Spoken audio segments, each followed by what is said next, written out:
launching an acting career using positive mindset? What? Welcome to the Joyous Expansion Podcast. I'm your host, Brett Dupree, scouring the globe to bring you stories of courage, passion, and resilience. If I could sum up this podcast into one word, I would use empathy. Now let's get inspired. Welcome to the Joyous Expansion Podcast. I am your host once again, Brett Dupree, your Joyous Expansion life coach, ready to drop some empathy knowledge on you. Well, maybe not empathy knowledge, but knowledge nonetheless.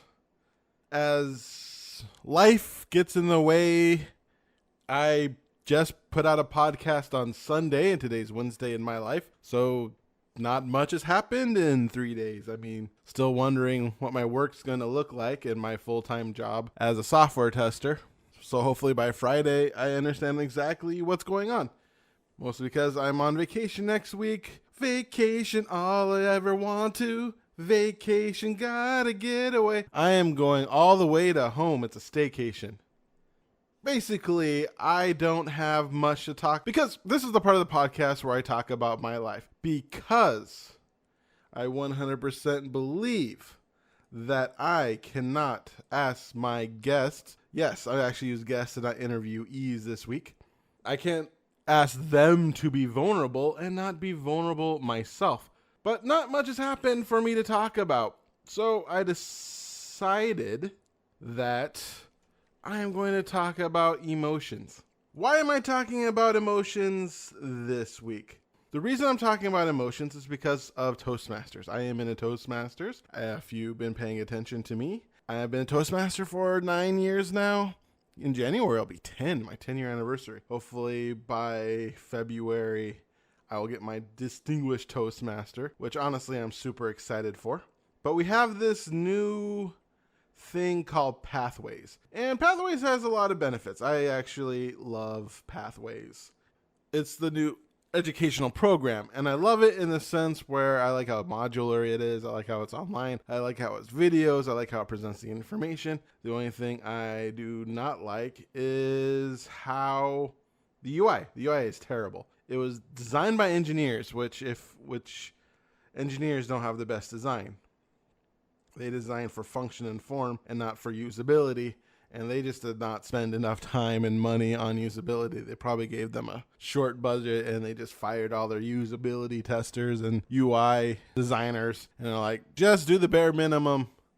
And they really should have spent a little bit. Oh wait, this is not complaining about Pathways, but I am doing a level 3 of this thing called motivational strategies, and it's about understanding emotional intelligence. So the next 2 or 3 weeks, I'm supposed to be aware of my emotions and then journal about them, and then at a minimum 2 weeks, give a speech on that. And so in September 10th, I signed up for a speech. But going through that educational session, it talked about what happens when you get emotional as a leader, because Toastmasters is generally from a leadership standpoint. And when you get over emotional, sister, in environment or situation that triggers a negative response, you're supposed to use the following techniques: relax, detach, center, focus. I've been thinking about that ever since I read it. I mean, I understand why they teach that, especially the detach part, because when you are triggered, you can say or do things that you regret. But I think this is a mistake overall. But I completely understand. When you are triggered, that's when you can say the dumbest things. That's when you can say, you just go for the jugular. You say the thing that the person will hurt the person the most and probably would cost you your job, or if you're the boss, cost you an employee. I mean, if you've seen one of those videos out there where a conservative destroys a lib or a liberal shows how dumb a Trump supporter is on video, they actually take advantage of the fact of the person they're interviewing on the video. They take advantage of their emotions. I mean, number one, being on camera makes you nervous. Putting people on camera when you know exactly what to say doesn't make you nervous. So number one, these people are starting nervous. And then you ask the question in such a way that triggers an emotional response, and you just keep on needling in them. This is why the stupid pet tricks, stupid human tricks, not stupid human tricks, but that thing that Jay Leno used to do is ask people questions and they just come up with the dumbest answers. Because number one, they're freaked out because they're going to be on television. Number two, they're told to just say the first thing that comes to their head. And number three, they're so flustered and emotional they can't come up with the answer to how many states there are in the United States. I mean, we've all been there. We've all been in a situation where we just get flustered and we can't even think of our own name. That happens. And then they take advantage of that and they use editing, of course, to make you look even dumber. Basically, all those videos, no matter what side of the political spectrum they are, or how people go out there on television to show how dumb people are, that they don't know the three branches of government, they're all scams. All of them. It doesn't matter. Because they're taking advantage of emotion. So I understand why they teach detach. But at the same time, I got into this argument with somebody, or a discussion, if you will, and I got emotional and he didn't. And basically, it was about gun control, and he was giving me a bunch, the platitudes of why you shouldn't do gun control. And number one, I didn't appreciate somebody talking to me that way. But at no point in the conversation did I feel he was being genuine. No point in the conversation did I feel he truly believed in what he was talking about. He was just in a conversation to win an argument. And that's what happens when you do detach. You don't connect. Emotions are how we connect to people. When I think of myself, of who I want to be and how I want to lead, I want to take advantage of my emotions. Because emotions are energy in motion. Each emotion truly means something. And yes, when I am triggered, all a trigger means that's like something in my past or something I believe in is attacked. Or something in my past is a bad memory has been sparked. And then that emotion just feels, it just feels. And I can understand the desire to detach, but somebody who spent most of his life detaching, most of his life not wanting to feel emotions, I don't want to detach in no situation, because that I feel like I can go back into my old habit of not feeling emotions. There has to be something better. There has to be something greater than just detaching, taking myself out. There's almost like a disassociation, which I am amazing at. I mean, there's so many times in my life where I have felt like somebody else took over my body and I dissociated with, and then was controlling my body. If you check out my 9th commandment, the 10th episode of the Church of Awesome podcast, I talk about this time where this girl named Danielle, she liked me and I had super nervous anxiety, and she just came out of nowhere and that scared me all of a sudden. Then she told me she liked me. At that point, it felt like I was pulled out of my body. In fact, when even in my memory, it's like I'm looking down and all I could say is that's good. And then I ran away after she was just shocked. But the thing is, it's just I was so flustered and it was like someone took over my body. And almost every time, especially back then, when I said or did something stupid because of my anxiety, it wasn't like I was saying it. It was like something took over me because I detached. I disassociated. So when I read detached, in my mind, I almost read disassociate. In my mind, I read to not deal with.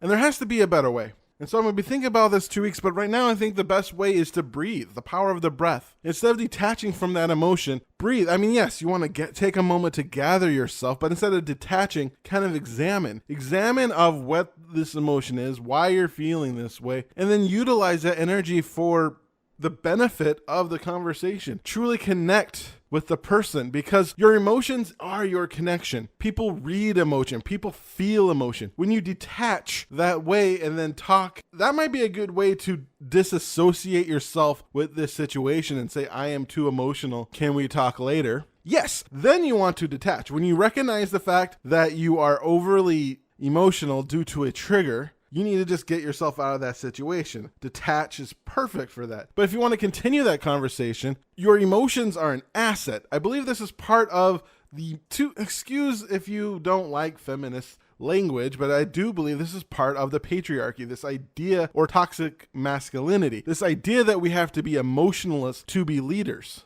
But think about it. Almost all our great leaders used emotion. Watch the I Have a Dream speech by Martin Luther King. That was so emotional. That was so inspiring. And I hate Donald Trump. I hate him with a passion of 1,000 suns. But the way he talks during his rally is he elicits emotion from his crowd. Yes, he's using it for racism, just like Hitler did, who was another person who utilized emotion. And We can look at the positive people as well. We can look at Tony Robbins. When Tony Robbins speaks, he is not detaching, he is feeling emotion.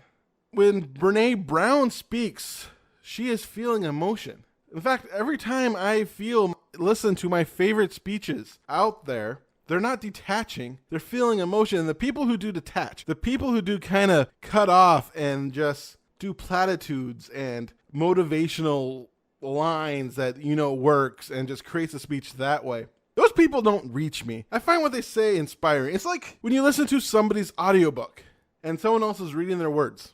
There's just something missing.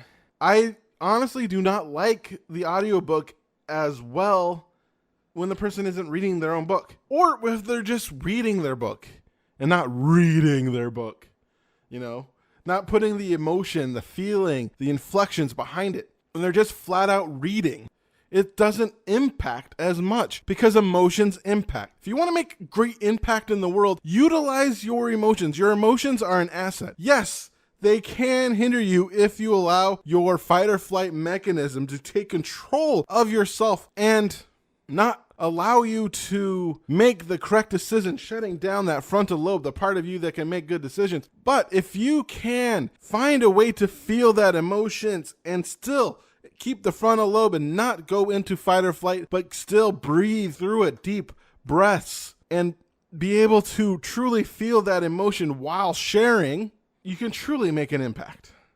And that's what I'm going to be, journaling in the next 3 weeks. Well, enough of that tangent. You're here to listen to Sharon Spink, an actress and a motivational speaker from Britain. My first international interview. How cool is that? Sharon is a Spotlight registered actress and voiceover artist in Leeds, North Yorkshire, UK. She's passionate, empowering, and confident, and has an optimistic, fun-loving personality with excellent acting and improv skills. She has written and produced her first short film, Bruised Reflection, which is in post-production. She's also been in other movies like The Odyssey, a lead role where she plays head of militia, Beth in Wretched Things, Clouds and Remember, Grace and Mercy.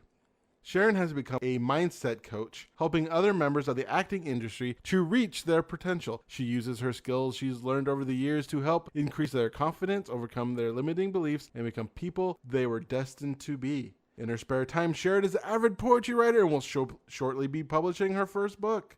Now here is my interview with Sharon Spink. Hello, Sharon, and welcome to my podcast. Hi, Brett. Thanks for inviting me. It's my pleasure. Can you tell the listeners where you're from? Yeah, I'm from a little village called Sherburn-in-Elmet, which is in North Yorkshire in the UK.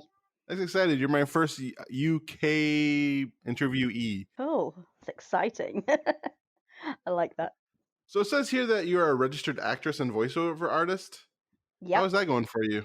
It's brilliant. I absolutely love it. I started acting back in 2015 and have never looked back. It's one of those careers that it's a passion that I have now. I think it was probably always there, but I just never knew. Did things at school, but was very shy.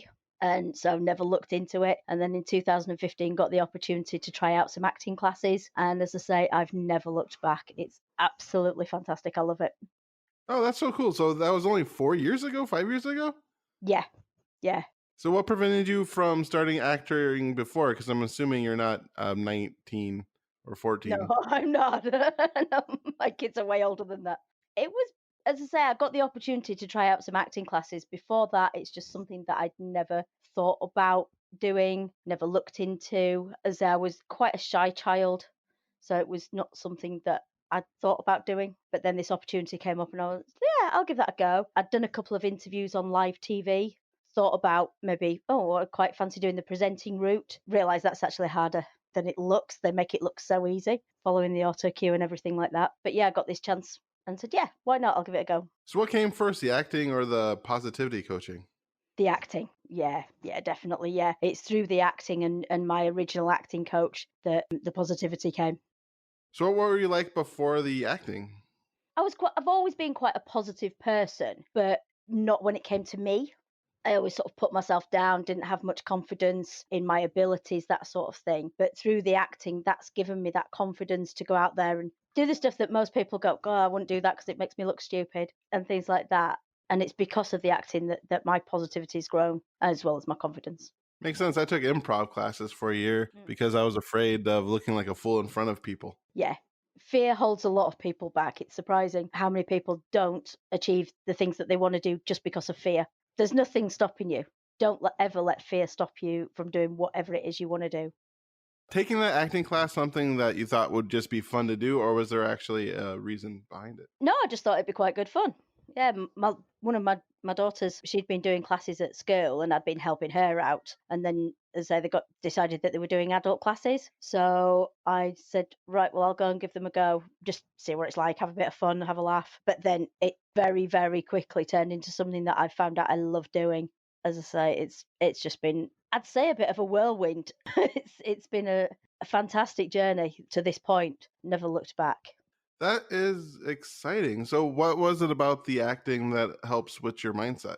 I'd say it was the coach that I had originally. She was quite big on mindset, and that was, it wasn't just acting classes. We did the whole, it was like three sides. So you do your acting, your business side of the acting industry, and the mindset as well, because obviously we have to deal with rejection and that sort of thing on a daily, almost daily basis. And if you've not got that positive mindset, then you're really going to struggle. She built that in as part of the classes as well. So, what made you decide to actually utilize that in other areas of your life? It just became part and parcel of daily life that I would, the stuff that I was doing in class would then spill over into daily life. I'd do my meditation, I'd do journaling and that sort of thing. And I thought, it's got to the point where I suddenly looked and I went, I can pass this on to other people. And that's when I sort of thought, right, I can, maybe I could turn this into a business. What has been the biggest change in your life?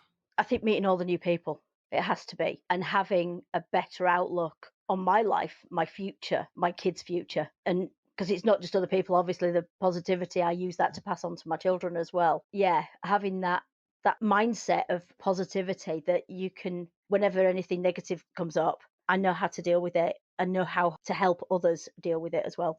Do you have a situation where you reacted differently, where you reflected, like in the past, I wouldn't have done this due to your positive outlook and mindset change? Yeah, the biggest one is after an audition. At the start of my acting career, I would have maybe done an audition, walked outside, and then beaten myself up all the way home, probably for a couple of days afterwards, going, why didn't I do this? Why didn't I do that? Oh, they're going to hate it, and all the negativity.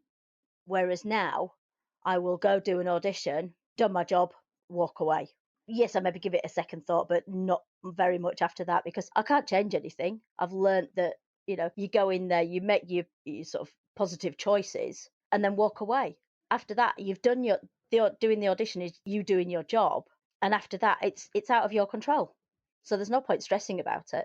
So that for me has to be a big one. Yes, I can see how that would be big. How did you go about giving up control over things you can't control?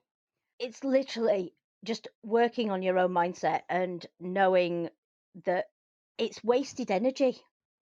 It's an absolute waste of energy stressing about something that you cannot control, especially with things like auditions. Once that casting director's seen you, it's out of their control as well, because they pass it on to the directors and the producers, and it's their job, so it's way down the line. So there's nothing you can really do.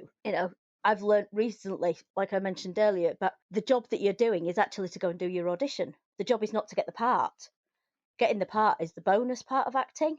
But your job as an actor is to go there and do that audition to the best of your ability. And once you've done your job, that's it.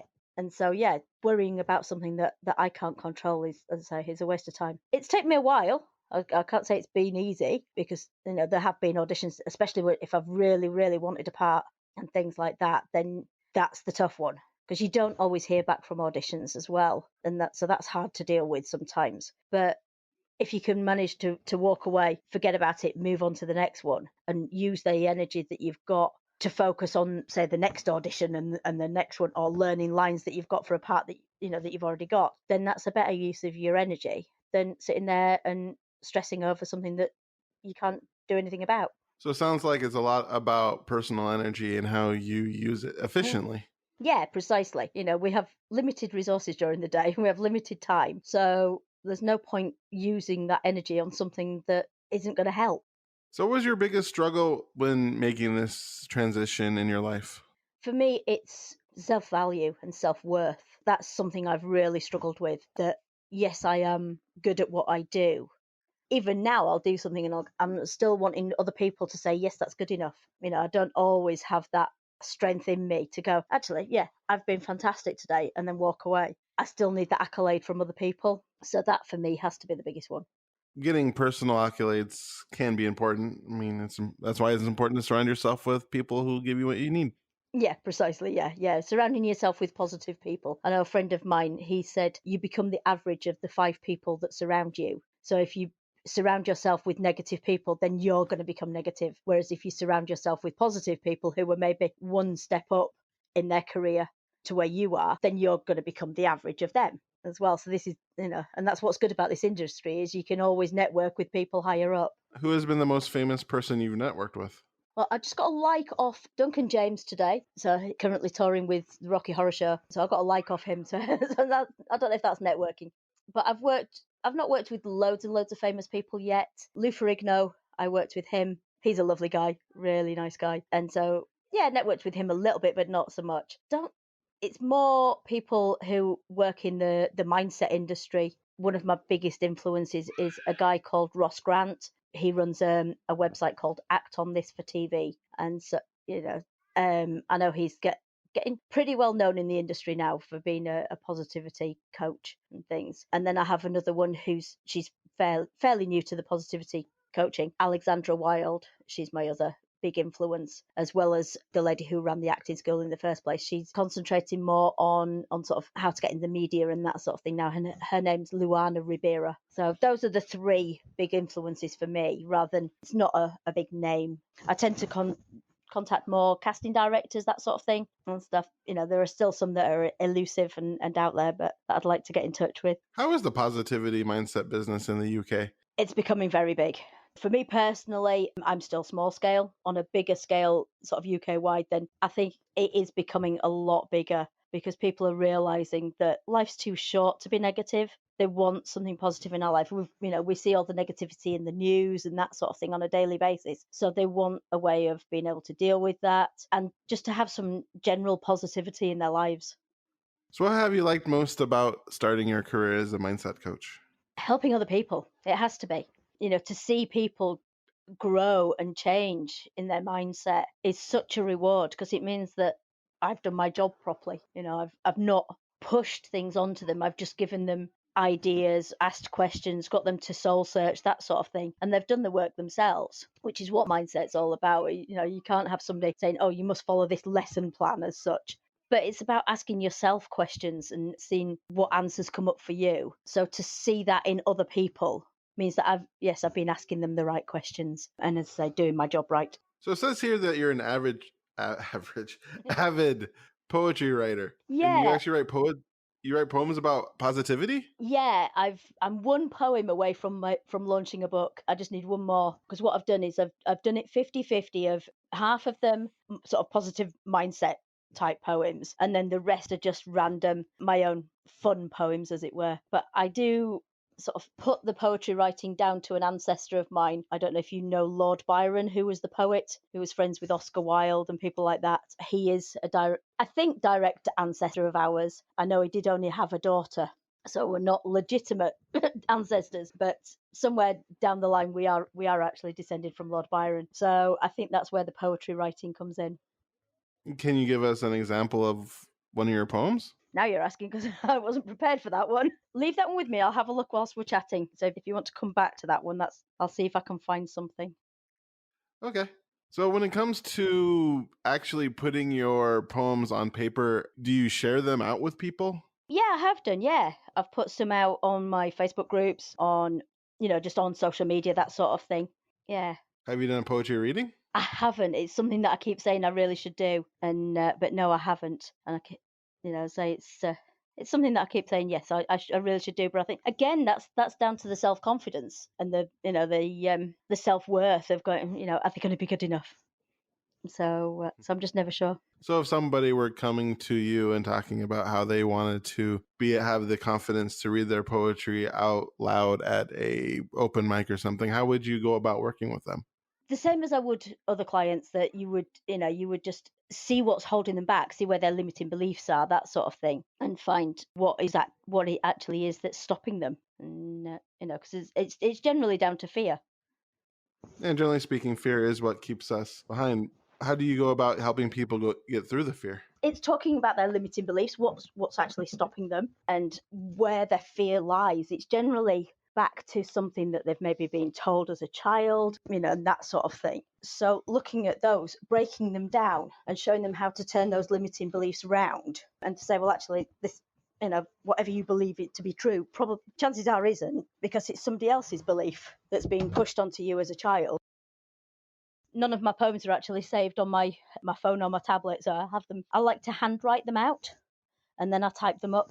So I'm just having a look through just to see. I'll try and find you a fairly short one, because sometimes once I start writing, that's it. They tend to go on and on and on. Okay, I found it's not too long. It's a couple of pages maybe, but Okay, read it out. yeah. I'm So interested. I've called this one Journey, because we're all on the journey, but it's where we take ourselves on that journey. It's up to us where we end up, or not end up, what the journey looks like to get to reaching goals that we want and things like that. So this is one that I wrote to say about a little bit about my journey. So you sit there wondering what to do and don't know where to go. What's in your life? What do you have to show? You don't know where to turn. You cannot see the light. Which path to choose? Which one's wrong and which is right? You need to turn things round and get your mindset clear. There's help at hand. There's always someone near. Just open your mind to new ideas and let your feelings flow. The path you want will all become clear when you let the negativity go. That's easy for you, I hear you cry. You've done all this before, but I was like you not so very long ago, ready to step through that open door. I've done the work and cried the tears of anguish from my past. But tears soon dry, and the anguish doesn't last. You see the world a brighter place, a clearer journey too. Now come with me upon that path, and I will help guide you. I'll take you on your journey, a path that's right and true, a place of discovery, of finding out just exactly who is you. So take my hand and follow me. The first step is the hardest. The strength is deep within yourself. Find it to travel the furthest. Oh, that's beautiful. Thank you for you. sharing. Thank you. So yeah, that's just So you're that was a little bit about my sort of my journey on the mindset of encouraging others to take their journey as well. So if somebody is wanting to put out their own book of poetry, what advice would you give them? Do it. Absolutely. Just write what comes. What I tend quite often do is I need something that inspires me to write. When I do, then it just flows. So I would say look at things that inspire you. Just use what comes to mind, even if it's just one line. Start with one line and go from there, and it's surprising how quickly the poems do flow. Use it as if you use it as to help your mindset as well, then some of my writings I write when I'm not feeling great, I'm not feeling that positive, but I use them as almost, instead of meditation, I'll just literally write what's in my head, almost like journaling. But yeah, don't wait. If life is very short, and the last thing you want to do is get to sort of however old you're going to be on your deathbed and go, oh, I wish I had done XYZ, whatever. That's the worst thing that you want to do. If there's something inside you that's saying, yeah, write some poetry, then just do it. Or whatever it is, if it's acting, it's singing, just something that you've been passionate about. Maybe you've always been passionate about it and you've hidden it. Don't let something like fear or being scared of what other people might think or whatever stop you. Just go out there and do it. So during your time of working with people, do you have a favorite success story to share? I have one client that comes to mind. She came to me. She was one of these people who would always put everybody else before her. Family, partner, anybody. If the phone rang, her kids are grown up. If the phone rang and they wanted something, she would literally just drop everything and go and help them. And I got her to realize that actually, if you don't look after yourself, then you don't have enough energy to give to others anyway. So if you're constantly giving to others, you've nothing left for you. You've no reserves. So give to yourself first. It was explained to me like when you're on a plane and the oxygen masks drop and they say always put your own mask on first, because if you can't breathe, you can't help somebody else. It's a bit like that with mindset and positivity, that if you don't sort out your own positivity, you can't help anybody else things. So I showed her and helped her, coached her and guided her through looking at her own self-value because that was another big one for her, was self-value. And she didn't think she was worthy of giving herself any attention. I see the posts that she's putting out on Facebook now, and they're absolutely fantastic. They're so positive. She's completely changed her mindset round to how she perceives herself. So yeah, I'm really proud of her. That's awesome. Yeah. Way to help somebody switch their mindset around. That's real cool. Yeah, really proud of her. She's obviously put the work in, and I've been asking her questions and things like that. And yeah, she's definitely put the work in and gone through some tough times, I think. So we're coming to the end of our podcast, and one thing I like to ask my interviewees is for a 1 minute of motivation. You can imagine this as if you're as if you have a time machine and you travel back to your 8-year-old self, and you want to convey that information that you need to live a life of success, but unfortunately you only have a minute before you're plopped back into the present time. Or you can think of it as if you're condensing your entire life's message into a minute. Okay. So are you ready? Yeah, this is something that I do as part of the mindset anyway, is going back to your younger self. So for me, it would be, don't listen to others. What others are saying about you really isn't true. You're a fantastic person. You're a beautiful person. You can do whatever it is you want to do. You can achieve whatever you want to achieve. You will be great actress. You will, you will be loved. You will be cared for. You will have some amazing friends. You will have some fantastic experiences. So trust that you're going to go on the path that you need to go on to get to that point. Whatever it is you encounter is bringing you to that point, whether it's good or bad. There is a reason why you're going through the process that you're going through, and to get to a point where you are happy and enjoy your career and have a loving family and friends and just a really great life. Awesome. Thank you so much. Thank you so much for being on my podcast, hearing your story on how in your later in life, discovering a love of acting and actually going for it and utilizing the mindset needed to be successful in acting to putting it into your normal life, and then bringing that out within your children, your family, and other people through mindset coaching is very inspiring. And so thank you for sharing your message with us, and thank you for the work you do to make this world a better place. Thank you very much, Brett, and for letting me come and share my story with you as well. I hope to share this around and let people know what we've been chatting about tonight. Oh, definitely will. I hope your day is special. Thank you. And there you have it, folks. That is my interview with Sharon Spink. How interesting was that, listening about somebody who later in their life was able to discover something that they loved to do and then went out and do it. And not only that did she discover that she liked acting, and looking at her IMDb page, she's been in multiple movies, some roles small, but at the same time, starting at the age that she is, that's great. Unless you're super lucky, all your first roles are going to be small. And then she gets bigger and bigger and bigger, and that's really cool. I like listening to stories on how people do something, fall in love with it, and then make it their passion. And then even to turn it around and help with mindset.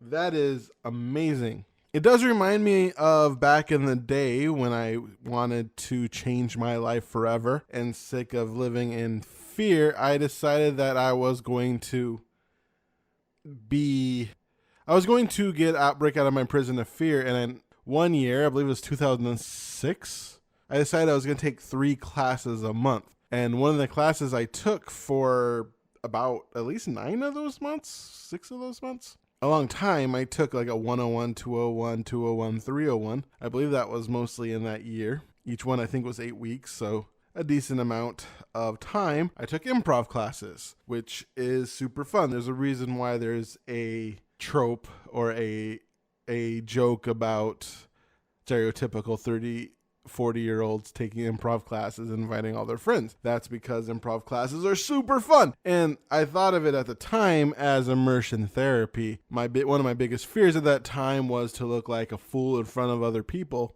And each class, that's all we did. All we did was look like a fool in front of other people. And more I got used to it. And then like a year after I did that, I joined Toastmasters, and that really helped my first couple of speeches, especially table topics. And to be better at that was taking improv classes, the yes-anding of it, the being present to the world around me, the ability to trust myself to think on my feet. A lot of skills that I got from improv classes, and I highly recommend improv classes to everybody, really. They will help you, and they're kind of fun. And I just had extreme social anxiety back then, so if you're afraid, there's a good chance that there's no way that you were more afraid than I was at that time. So listening to her story was very interesting to me, and also having her nice enough to share her poetry. She wasn't ready for that, but she read it, which was really cool. I like having people read their heart and soul online. That is pretty awesome. So I truly appreciate that. If you're interested with working with Sharon, you can find her at www.sharonspink.co.uk. Sharon, SharonSpink. You can also find her at Facebook at Sharon Spink Act, Twitter, Sharon Spink Act, and Instagram, Sharon Spink Act. That is some good search engine optimization and marketing right there. All three being the same. That is amazing. I truly appreciate that when I put these up on my personal feeds. I don't have to change it for each one. That's awesome. Thank you, Sharon, for being good at marketing. And that is this episode of the Joyous Expansion Podcast. If you are interested in getting in touch with me, asking me a question, or even being interviewed on this podcast, send me an email at BRE2Ts, DUPR2Es at joyousexpansion.com. You can also check out joyousexpansion.com for a free ebook for me, and plus my book, my audiobook, so many free things for you to download. You can find me on Instagram at Joyous Expansion, Twitter, Joyous Expansion, and Facebook at Increase Your Joy. Yes, I messed up on the marketing on that one. Once again, this is Brett Dupree, your Joyous Expansion life coach, champion of authentic joy and catalyst of transformation for the Church of Awesome, which is also another podcast that I do. Check out Seven Stones Radio if you want to hear more of this amazing voice and about the new movement that I'm working on creating, a world where people make their ideal selves their God. Thank you so much for listening to Joyous Expansion Podcast. Please like, subscribe, leave a review, ring the bell, however you're hearing this, wherever podcast, if you want to listen to more at pod.joyousexpansion.com. And thank you. If you got this far, and just know that I truly 100% appreciate you for who you are. You're an amazing human being. I love you from the bottom of my heart. And I remind you once again, to be love, to be joy, to be awesome. Play that jingle. JoyousExpansion.com. JoyousExpansion.com. Come and say hello to Brett Dupree. He is an inspirational life coach. Good for you and good for me. He turned my life from grey to blue. I'm sure he'll do the same for you. Get in touch and you'll see your life will change dramatically. JoyousExpansion.com. JoyousExpansion.com. Yeah.